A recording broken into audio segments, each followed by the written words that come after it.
Friends Sound. Resound our stories. Welcome back kepada podcast kita kembali. Apa sih gue? Oke. Masih di tempat kita masing-masing ya. Kita membuat podcast ya? Ini ya, almost 2 tahun ya. Rupanya dan nggak terasa ini udah mau akhir tahun 2021 guys. Ya ngomongin akhir tahun. Rupanya nggak berasa ya. Kayak tahun ini nggak berasa udah setahun gitu, ngerti nggak sih maksud gue? Kayak masih WFH gitu ya, kita banyak di rumah gitu.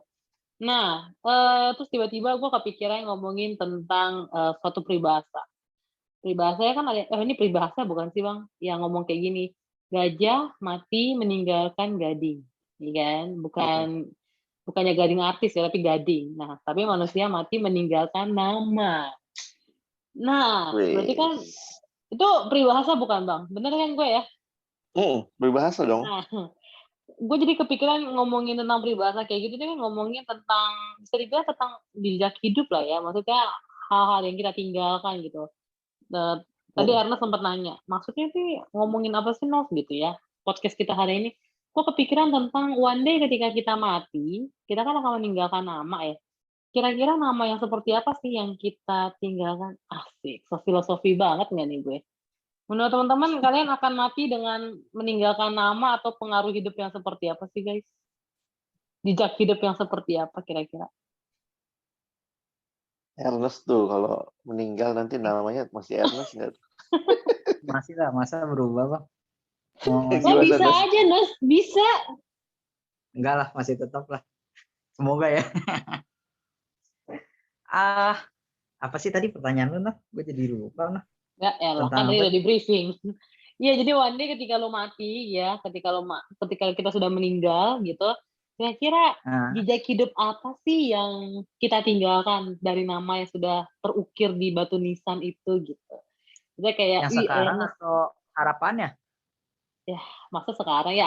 Harapannya dong waktu lo meninggal. Oh, harapannya. Aduh. Iya. Nah, biasanya kan kalau harapan itu kan kita akan berusaha ya. Maksudnya namanya juga cita-cita gitu ya. Masa kan kalau misalnya cita-citanya pingin hidup punya kasih pengaruh, harusnya ketika kita hidup kita emang sudah memulai untuk memberikan pengaruh-pengaruh. Gak mungkin gue pingin jadi pahlawan tapi rupanya dia hidupnya nggak benar, kan juga bingung kita pahlawan seperti apa gitu kan. Tapi ini sih ya, setiap orang kan enggak semua sih, ada beberapa yang iya, ada juga beberapa yang enggak, pengen hidup tuh meninggalkan jejak ya, berasa pengen, kalau enggak berasa signifikan tuh kayak gitu hidupnya di dalam dunia. Jadi memang ada kayaknya keinginan hati manusia tuh untuk melakukan hal itu, meninggalkan nama, punya nama, dikenang, istilahnya abadi lah kayak gitu. Ada banyak film-film yang cerita tentang itu tuh, entah yang Gladiator atau Troy kayak gitu-gitu, itu kan mau membuat nama untuk diri sendiri kan, biarpun kalah perang tapi ini perang yang paling besar, namanya disimpan, dikenang sama sejarah dan lain sebagainya. Nah cuman memang berarti kan kalau ketika pengen meninggalkan sesuatu kayak gitu ya, berarti kan ada usaha juga kan yang dikejar, ada yang diharapkan, ada yang diimpikan dan lain sebagainya. Itu nggak terlepas tuh kayak gitu. Kalau enggak bagaimana jalanin hidup doang, nggak bisa juga sih. Tapi ada yang menurut gue ada hal yang menarik sih. Ada salah satu teman kita juga tuh, dia pernah bilang begini, gimana sih lu pengen dikenalnya gitu. Nah gue jadi belajar sih kayak gitu, jadi belajar waktu dia cerita kayak gitu. Gue belajarnya ini, dia pengen dikenalnya bukan dengan perbuatan-perbuatan yang dia kerjakan kayak gitu ya, yang besar ataupun juga keberhasilan ataupun kesuksesan, tapi dia pengen dikenalnya dengan kesetiaan gitu. Nah gue pengen dikenal, dia bilang gitu, gue pengen dikenal sebagai orang yang setia. Nah betul sih, satu sisi apa bilangnya ya, itu menarik sih buat gue, ketika banyak orang yang namanya ingin dikenal karena perbuatan-perbuatannya gitu. Perbuatan kan to do something ya, tapi ketika ngomong kesetiaan berarti karakter kan, itu ada di dalam diri sendiri, itu yang nggak bisa dimiliki sama orang lain lagi gitu. Nah itu sih salah satu hal yang menarik Cuman kalau ditanya tuh apa yang bagaimana gue ingin dikenang, ya tetap kayak gitu. Ada hal-hal yang pengen gue lakukan kayak gitu, inginnya berguna buat banyak orang. Terus juga ya sama, gue jadi belajar sih sama teman kita itulah kayak gitu, belajar untuk tetap setia at the end, karena yang tersisa di dalam diri kita kan karakter ya, kayak gitu, karakter. Terus juga moralitas kita kayak gitu, relasi kita dengan Tuhan dan lain sebagainya, itu yang tersisa. Perbuatan-perbuatannya kan ketinggal kayak gitu di dalam dunia ini semuanya. Nah itu sih kayak gitu. Gimana tuh jadinya? Salah nggak tuh punya begitu? Boleh dong. Gimana Bang Al? Novi dulu deh, pengen denger. Kita kan saling sharing, ya. Ya ampun, sharing yang didengar orang banyak ya. Kalau gue sih, gue pinginnya, ini bukan menjawab pertanyaan Ernest ya, ntar pertanyaan Ernest dijawabnya Bang Alex aja. Kalau gue one day ketika gue meninggal, gue pingin punya jejak hidup yang yang bisa, misalnya gini, orang tuh bisa melihat bahwa ada karya Tuhan gitu di tengah-tengah kehidupan gue. Dari gue orang yang berdosa gitu ya, maksudnya penuh dengan hal-hal yang nggak baik gitu di masa kehidupan gue, tapi ketika gue ketemu Kristus tuh hidup gue tuh jadi berubah gitu. Emang gue tetap ketika gue ketemu Tuhan, hidup gue tidak langsung sebegitu suci dan hidup benar gitu, tapi orang-orang bisa ngelihat bahwa ada proses kehidupan yang gue lalui bersama dengan Tuhan gitu. Maksudnya gue kayak masih terngiang-ngiang dengan kalimat Alkitab yang bilang, "Hai hambaku yang setia," gitu. Mari ikut masuk ke dalam kerajaan Tuhan. Itu jadi bagian yang sangat-sangat gue ingat dan gue pingin ada dalam bagian itu gitu. Itu sih kalau misalnya ditanya apa yang jejak hidup yang pingin gue tinggalkan gitu. Ya ini kan cita-cita ya, dan gue terus berusaha untuk melakukan dan menghidupi apa yang gue cita-citakan gitu. Dan gue pingin punya bukan mempengaruhi ya. Mungkin kalau misalnya ngomongin pengaruh hidup tuh kesannya kayak gede banget gitu. Tapi gue melihat bahwa mempengaruhi orang itu nggak mudah gitu, ketika kita tidak bisa menghidupi apa yang kita perkatakan. Nah, sedikit cerita, kan gue bikin beberapa konten ya. Nah, itu akhirnya tuh membuat ketika gue menulis atau nggak membuat konten, itu tuh yang jadi reminder buat gue sendiri gitu. Ketika gue menulis, harusnya gue bisa mempertanggungjawabkan apa yang gue tulis gitu. Ketika gue mau mempengaruhi orang lain, gue harusnya mempengaruhi diri gue dengan apa yang gue tulis gitu. Jadi gue harus bertanggung jawab dengan apa yang gue perkatakan. Gitu sih kira-kira. Sekian Bang Al. Hebat ya, mari kita tutup ya. Kayaknya udah bagus banget semua. Enggak, karena gue ngelihatnya gini ya. Tadi mikir gitu ya. Sebenarnya juga ini pertanyaan yang cukup signifikan dalam hidup lah buat gue sendiri, pernah merenungkan gitu. Dan gue pikir dua perspektif yang teman-teman kasih, gue juga meyakini itu ya, bahwa dalam hidup itu ya, karena hidup ini bukan masalah berapa lama ya, berapa panjang gitu. Bisa aja panjang tapi mungkin nggak berpengaruh lah, nggak berdampak. Dan nggak berarti gitu. Ya. Nggak berarti gitu. Tapi balik lagi yang kayak Ernest bilang gitu ya, kalau kita cuma menilai dari pengaruh itu karena kita melakukan hal yang besar, ingat loh, banyak orang yang ngelakuin hal yang lebih besar dari yang kamu lakuin gitu. Jadi akhirnya benar sih ya, yang paling utama tentunya ya jadi dampak buat orang lain itu pasti juga. Tapi kadang-kadang ukurannya itu bukan seberapa besar dampaknya yang kena. Misalnya kalau lu presiden, dengan lu misalnya kepala keluarga biasa, ya pasti kalau bicara luasnya dampak ya presiden lebih luas lah gitu dampaknya ya. Tapi akhirnya ngelihat ada satu sisi yang kayak Ernest bilang tadi, masalah karakter. Apakah karakter lu itu makin terbentuk, dan karena karakter lu makin terbentuk, maka orang di sekitar lu bisa ngerasain dampak lu. Dan dampaknya itu bukan dampak yang kayak teman-teman bilang ya, asal ngomong, tapi akhirnya juga sesuatu yang kita sendiri juga jalani, yang kayak Novi bilang ya, bikin konten tapi nggak dihidupin, ngapain juga gitu. Tapi di sisi yang lain yang tadi perspektifnya Novi jadi menarik tuh ya, bahwa kalau hidup kita ini cuman sebentar gitu ya. Apa sih yang kita mau ceritakan gitu, dan menurut gue di situ sih kehadiran Tuhan jadi sesuatu yang berarti. Dan apa ya, nah sebenarnya gue dapat perspektif ini beberapa tahun lalu waktu belajar kitab Pengkhotbah tuh ya. Jadi menarik sebenarnya perspektifnya ya. Kalaupun kita bicara dikenang, berapa banyak sih yang kenang kita? Contoh lah ya, misalnya gini, Novi masih kenal Opung, orang tuanya Masih. papa mama. Masih ya? Heeh. Masih kenal Opung punya Opung nggak? Enggak. Cuma cerita doang. Opung punya Opung punya Opung punya Opung? Tentu tidak. Tentu tidak. Jadi, aduh kalimat, langsung gue stuck banget deh, kaget waktu baca kalimat di Alkitab. Paling lama tuh ya ini kalau pakai ini ya, paling lama tuh yang mengenang kita, yang kenal kita tuh 3 generasi. Anak sama cucu, udah. Paling di atas orang tua. Kalau kita mau bicara dampak kan kadang-kadang orang lihat dampaknya kalau dia masih kecil ya nggak ada dampak kesannya gitu, padahal juga nggak gitu. Jadi yang ingat kita tuh cuma 3 generasi gitu. Nah, itu membuat gue jadi sadar gitu ya.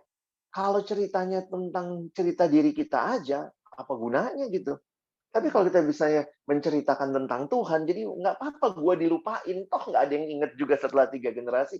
Tetapi misalnya lu pernah melakukan sesuatu yang membuat nama Tuhan diingat gitu. Nangkap maksud gue ya? Nah, gue bacain ayatnya ya, mungkin buat teman-teman yang mau tahu, ada nggak sih ayatnya? Nah, ini ayat yang sangat mengubah perspektif gue tentang hidup, dan gue jadi akhirnya juga nggak tertekan dengan harus memberi dampak yang kesannya supaya gue dikenang, gue diingat gitu. Aduh, kayaknya kita aja nggak ingat opungnya opung kita gitu. Siapa ini? Kecuali itu orang besar yang memang misalnya presiden, mungkin itu pun orang cuma tahu namanya nanti. Jadi sejarah di sekolah. Nah, kitab Pengkhotbah bilang begini, Pengkhotbah 1 ayat 11. Kenang-kenangan dari masa lampau tidak ada. Dan dari masa depan yang masih akan datang pun tidak akan ada kenang-kenangan pada mereka yang hidup sesudahnya. Wih, ini memang ya dia lagi bicara kesia-siaan hidup ya. Dia bilang dari masa lampau kita nggak ada. Yang ke depan pun berapa lama sih diingetnya gitu ya. Jadi bagi gue akhirnya kalau dalam terjemahan lain bilangnya gini ya, orang tidak ingat apa yang sudah terjadi di masa lalu, begitu juga hal-hal yang terjadi sekarang ini tidak akan diingat oleh orang-orang di masa mendatang. Wih, gila, sia-sia banget dong hidup ya. Nah, akhirnya gue berpikir gini, kalau begitu yang paling penting yang Ernest bilang tadi adalah diri kita tuh berkembang nggak? Karakter kita bertumbuh nggak? Nah, dari karakter yang bertumbuh itu pasti perbuatan kita ya paling nggak bikin dampak di sekitar kita waktu kita hidup ya. Nah, dan yang kedua yang Novi bilang, di mana Tuhan dalam cerita lu kalau lu dilupain, siapa yang akan orang ingat dari hidup lu? Ya Tuhan gitu. Oh, kayak KKR gue ya. Iya. Tapi bener loh, itu benar-benar membuat gue jadi sadar hidup akhirnya tidak ngoyo membuat sesuatu yang berdampak tanpa diri berubah ya. Menurut gue ya, becoming is more important than what you are doing. Becoming itu, lu dari dulunya nggak suka saat teduh jadi suka saat teduh, itu kan becoming ya. Lu jadi apa nih? Makin berkembang. Lu yang tadinya nggak sabar jadi lebih sabar. Jadi bisa aja kalau lu bangun sesuatu yang besar, orang juga lupa. Tapi benar-benar lu sendiri berubah gitu. Nah itu gue pikir yang akan jauh lebih bermakna kali gitu. Gimana teman-teman mungkin kasih perspektif setelah dengar ini. Langsung amin nih Bang kayaknya. Gue cuma nyimpulin loh, karena gue tadi begitu lihat iya ya, yang kalian bilang tuh udah itu intinya sih. Tapi kalau dari lo sendiri, pandangan lo melihat one day ketika seorang Alex misalnya gitu ya, maksudnya seorang Alex sudah tiada di muka bumi ini, hal apa sih Bang yang pingin lo tinggalkan, dan hal apa yang pingin bukan terkesan kayak memframing ya, tapi hal apa sih yang pingin lo orang-orang ingat gitu tentang seorang Alex ketika meninggal gitu misalnya? Yang satu tuh yang gue lihat yang kayak kamu bilang tadi ya, masalah siapa Tuhan dalam hidup gue gitu. Maksudnya orang bisa kenal gue ini yang diubah oleh Tuhan, atau mungkin yang melayani Tuhan, yang dipakai Tuhan. Tapi di sisi yang lain yang gue juga berharap Nah, ini gue banyak terpengaruh kutipan-kutipan zaman dulu waktu gue waktu masa-masa cari identitas tuh, gue ingat selalu Tuhan Yesus ya. Hidupnya nggak lama, 33 tahun. Gue udah lewat berapa belas tahun dari hidup Yesus gitu. Tapi memang kalau mau dibilang dampak ya, apa sih yang gue buat dengan hidup gue gitu. Nah, akhirnya gue ngelihat gini, kalau semua tentang hidup ini adalah tentang apa yang saya dapat, apa yang saya punya, apa yang saya kejar, itu sedih banget gitu. Nah, hidup Yesus itu tentang apa yang dia kasih sama orang. Apa yang dia kasih sama orang. Nah, dia kasih nyawanya buat kita. Jadi, kalau lihat hidup Yesus kan kayak, ya elah sedih amat ya, nggak punya rumah, nggak punya tempat membaringkan kepala. Tapi menurut gue itu hidup tuh. Hidup yang dihabiskan bukan untuk diri sendiri, tapi dihabiskan buat kita ya, bagi kerajaan Allah dan bagi orang lain gitu. Itu sih yang gue lihat. Karena kan kita nggak bisa pungkirin ya, maksudnya banyak banget generasi sekarang, ya gue nggak bisa bilang generasi sekarang lah, bahkan gue juga bagian dalam hal itu, sebenarnya kayak lebih fokus ke diri kita sendiri gitu ya, maksudnya ya mati mah masih lama misalnya gitu ya, misalnya banyak banget pemikiran yang kayak gitu, mati masih lama ya nikmatin aja dulu sekarang, kayak gitu. Saya melihat bahwa kerohanian bukan jadi satu hal yang esensi dan yang penting sih menurut gue. Kalau misalnya kita ngelihat sekarang kan, kayak pembahasan kita tadi kan yang Bang Alex bilang kan juga ngomongin tentang bagaimana kita, bagaimana Tuhan bisa terlihat melalui kehidupan kita. Tapi kan kalau generasi sekarang, kayak cuan, atau enggak kayak, gue mau punya ini, punya ini, punya ini. Biasanya orang melihat diri gue tuh hebat, saya contohnya seperti itu kan. Maksudnya mungkin nggak ya hal-hal seperti itu tuh kayak terlalu naif kalau bilangnya mungkin bisa merubah gitu. Tapi hal apa yang bisa kita lakukan untuk menolong pandangan-pandangan atau enggak ketika kita terjerat dengan pandangan-pandangan seperti itu gitu? Ernest gimana tuh? Kalau udah terjerat gimana ya, ganti otak noh. Ya susah bro.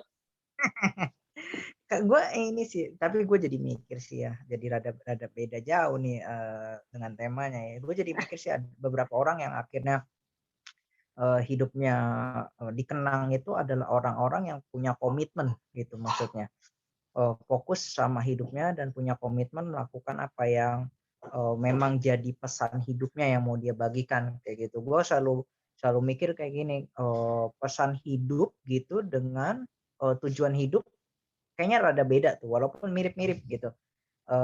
Pesan hidup kan setiap orang punya concern beda-beda. Ada yang concernnya ke binatang, ada yang ke alam kayak gitu, ada yang ke tumbuhan, ada lagi ke udara dan lain sebagainya. Nah, gue ngelihatnya itu kayak pesan hidup kayak gitu kan. Tapi tujuan hidup manusia ya tetap balik lagi yang seperti Bang Alex bilang.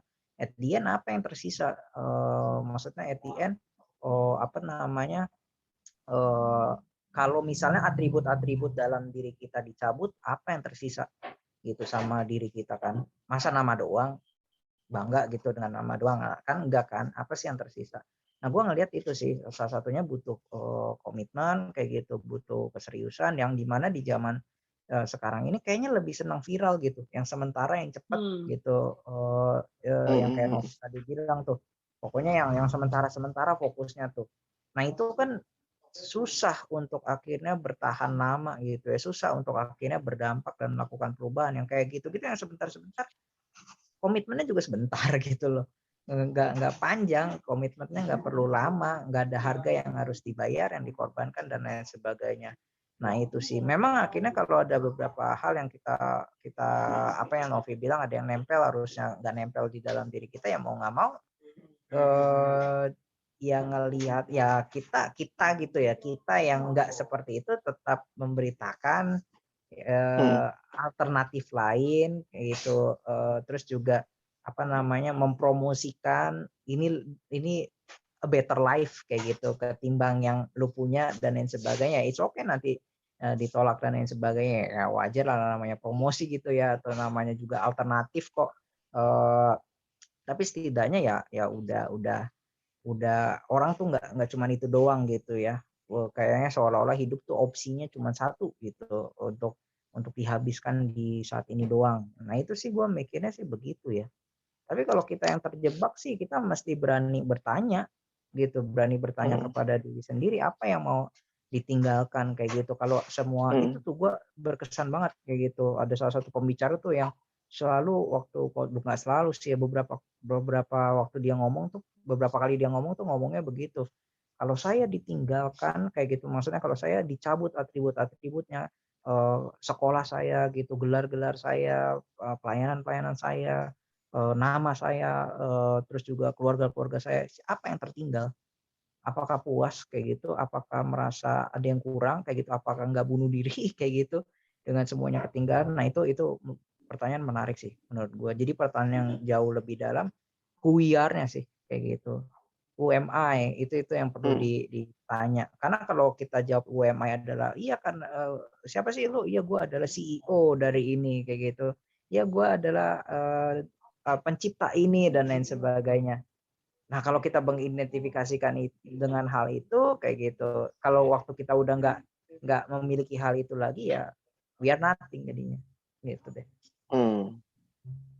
Ya mungkin ini bukan, kita nggak sedang menjawab atau memberi satu formula, teman-teman harus menjawab apa ya kalau ditanya pertanyaan yang Novi tanya di awal, tapi untuk coba kita pikirin kali ya, sejauh mana kita bisa melihat hidup, memaknai, dan kemudian nanti akhirnya ya teman-teman bisa meninggalkan jejak yang kayak tema kita hari ini ya.